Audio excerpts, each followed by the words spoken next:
As an instructional concept, we want to talk about completion. Right now, the national direction for all community colleges is focused on completion. It's not really about enrollment, it's not really about grades, it's about whether or not students are completing the program that they enrolled in a timely manner. So this is a statistically driven, evidence-based information on whether we are benefiting students. So the definition right now of completion is if somebody attends a community college and signs up for a program, that they leave school within 3 years with a degree or certification for employment. Now, the national average of schools that are meeting this is less than 20%. Now, if you go beyond that and they transfer within 6 years, less than 40% of institutions are completing students. So this is a national push to make sure that people are getting their required education as well as hopefully a job within a short amount of time, minimizing their total expenses. So with this concept of completion, there's a whole bunch of buzzwords that are being thrown around. This year's buzzword is pathways, which means a streamlining process toward getting students to complete the program that they are in. So you may hear that up and coming about pathways. You'll see that information coming at St. Louis Community College about how we are creating new pathways for students to complete. So this is what the concept is regarding. So with regards to completion, the question might be, what can we do? We're not a specific program. How can we help? First thing we can do for all of our students is ask them and engage with them and identify what program they are currently enrolled in. What is their expectation regarding when they're going to get their degree, when they're going to get their certification, and what type of job they may be getting. So we can ask specific questions about what year did they begin their program.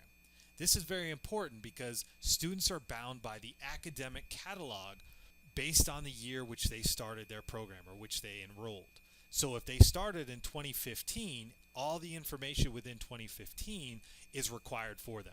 So a program may change from 2015 to 2016, but if a student enrolled in 2015, they are bound by the 2015 catalog.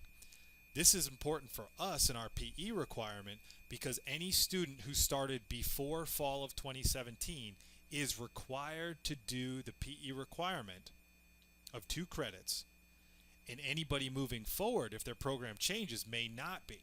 But so we have to ensure with our students whether they're taking our class for a requirement or if it's actually just an elective on their own. And that's really based on the academic year that they signed up. So we need to contact or discern that when we speak with them. Next, we want to find out what is their intended graduation date. Are they on track to graduate when they want to? Is it lasting longer than they can? And if so, what's the problem? Can ask them how many more classes until they complete or graduate. Furthermore, we can say, how does this class, the PE class, align with their program requirements? Is it something they have to take or not? And do they know that? The next thing we could do is possibly offer an extra credit assignment. We can have students actually bring in what's called their recommended academic plan or their RAP sheet. And you can actually click on that link to view what a RAP sheet would look like. And then you could have students highlight the courses that they have taken, they are currently enrolled in, and classes that they will take to ensure that they graduate in a timely manner. Okay? If they have questions or if they don't understand how to find their RAP sheet or if they're not in a program, have them make an appointment with me and I can assist them as best as I can. What we want to do to help people complete is to help identify and assist students that say, hey, I don't know what I want to do, or I haven't decided what I want to do yet. They may be spending money, and ultimately when the Higher Learning Commission or outside politicians look at our school, they'll say you are not meeting the graduation requirements, the school has less than 20% completion rate, and we may lose funding. If we can get that completion rate up, ideally we get more funding, ideally we get higher enrollment, and ideally we have more job security.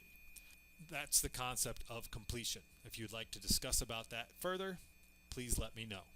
And that is the end of the department meeting for health and wellness here in fall 2017. Thank you very much.